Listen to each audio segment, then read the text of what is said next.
Welcome back to another interesting tutorial about Chrome browser settings. And in this video, I will show you on how to set your Google Chrome browser, a default browser, whether you are using Windows 10 or Windows 11.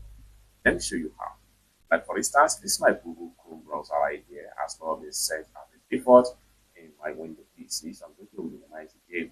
The next thing you want to do here is to go ahead and make sure we come to the startup menu, from the startup menu.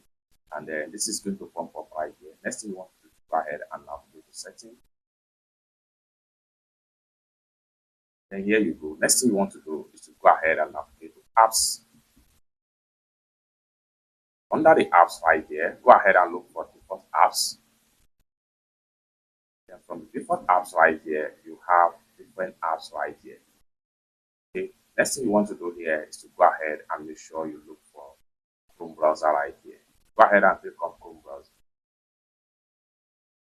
Next thing you want to do is to come to the top right here, and you can see make Chrome your default browser.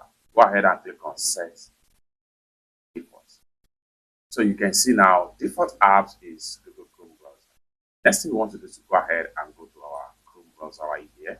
And the next thing we want to do here is to go ahead and we'll make sure we click on here, or better still, we come to the top right there, click on these three dots.